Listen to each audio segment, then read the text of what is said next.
আউযু বিল্লাহি মিনাশ শাইতানির রাজিম বিসমিল্লাহির রহমানির রহিম নুনাজ্জিলুল কুরআনি মা হুয়া শিফা ওয়া রাহমাতুল লিল আলামিন। সকল প্রশংসা সেই রব্বুল আলামিনের, যে রব্বুল আলামিন আমাকে এবং সকল মানুষকে সৃষ্টি করেছে। সে রব্বুল আলামিনের প্রতি শুকর আদায় করি, সকলেই বলি আলহামদুলিল্লাহ। আজকে যে তদবিরটি নিয়ে হাজির হয়েছি, এটি খালি শুধু পুরুষ মানুষের জন্য, পুরুষকে মহাশক্তিশালী করার একটি তদবির। এই তদবির দ্বারা যে কোনো পুরুষ নিজের পুরুষত্বকে শক্তিশালী হিসেবে দাবি করতে পারেন। যারা এই তদবিরটি করতে চান বা এই পুরুষতার শক্তি বাড়াতে চান বা শক্তিশালী হতে চান, তাকে অবশ্যই কিছু জিনিস কিনে খেতে হবে। এটা দ্রব্যগুণের মাধ্যমেই আপনার পুরুষতা বৃদ্ধি করতে পারেন।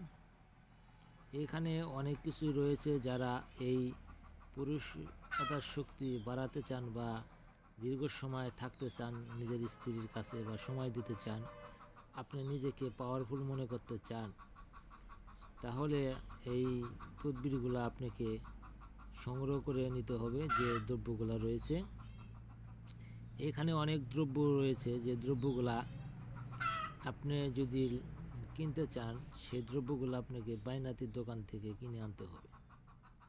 কিভাবে আপনি আপনার নিজের পুরুষত্ব বৃদ্ধি করবেন, শক্তি বাড়াবেন এবং শরীরে তাগত আনবেন এবং আপনার স্ত্রীর কাছে যে সময় বৃদ্ধি করবেন বা সময়ে আপনাকে হার মানাতে পারবে না, সেই বিষয়গুলো এখন আসেন আমরা জেনে নেই বা দেখে নিই। আসলে আমরা যে অনেকেই অনেকভাবে কু অভ্যাস বা কুস্বভাবের কারণে আমাদের জনশক্তিকে নষ্ট করে ফেলেছি।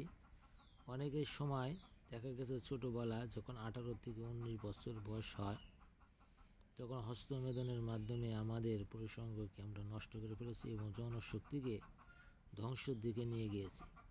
যখন আমাদের পূর্ণতা বয়স এসে যায় বিয়ে করার জন্য, তখন আমাদের বিয়ে করার জন্য যখন বাপ মা বলে, তখন আমরা বিয়ে করতে রাজি হয় না। বা আমি তো জানি যে আমার জনশক্তিকে নিজে ধ্বংস করে দিয়েছি এবং নষ্ট করে দিয়েছে। তাই আজকে সে সকল পুরুষদেরকে বলবো, আপনার জনশক্তি ফিরে পাওয়ার জন্য পুরুষ মহাশক্তি যে তদবির আজকে দেখবেন, এই ওষুধগুলা সুন্দর করে কিনে আপনি বাজার থেকে ভালোভাবে খাবেন এবং অন্যকে খাওয়ার সুযোগ করে দিবেন। এবং যারা আমার চ্যানেলটিকে সাবস্ক্রাইব করে না, সাবস্ক্রাইব করবেন এবং এই সমস্ত ভিডিও পেতে কমেন্ট এবং শেয়ার করবেন। আসেন তাহলে দেখি কিভাবে এই ওষুধ তৈরি করা যায়। যে এখানে দেখতেছেন আমি সরাসরি বই থেকে দিচ্ছি। চিতামূল, হর্তকি, বহেরা, আমলকি, সুট, পিপল, মরিচ, বিরিঙ্গ, হরিদানা, দারুহরিদ্র, ভেলা, জোয়ানি, হিং, বিট লবণ, সন্দুক লবণ, সচল লবণ, পাঙ্গা লবণ, জলস লবণ, কুরি, মুথা, গন্ধক, ভোজ, যবক্ষর, সোয়াগা, খই, বনজনী, পদ, গজ, পিপুর, এই সকল দ্রব্য সম পরিমাণ চূর্ণ, সমুদ্রের যত চূর্ণ হবে তাহার সামান্য সিদ্ধ পত্রচূর্ণ সকল চূর্ণর মিশ্রিত করিয়া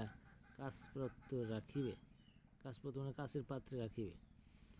সে সেবনের 100 রতি অনুপান তন্দলোক মধু আর জোয়ানি ও বনজোয়ানি পরিবর্তন জিরা ও কৃষ্ট জিরা এই ওষুধের অতি বীর্যবনক। এতর রোগীর বলা বসে বিবেচনায় মাত্রাধিক করে দেবেন। আমি যে কথাগুলা বললাম, হয়তো আমার কথার মধ্যে অনেক ভুল হতে পারে, তাই আমি বলতে চাই, যারা এই কথাকে ভুল না মনে করে, না ধরে সরাসরি যে আমি আপনাদেরকে বই থেকে দিচ্ছি, আপনারা সরাসরি বইয়ের যেভাবে দেওয়া রয়েছে সেভাবে সুন্দর করে দেখে এবং পরিমাণ বুঝে সুন্দর করে করবেন, যাতে আপনারা এই বই থেকে এই জিনিসগুলো সংগ্রহ করে যোগাইয়া আপনারা নিজে খাইতে পারেন এবং আপনার পুরুষত্বকে বৃদ্ধি করতে পারেন। শক্তিশালী করতে পারে। আশা করি আমার কথাগুলো সকলে বুঝতে পারছেন। আসসালামু আলাইকুম।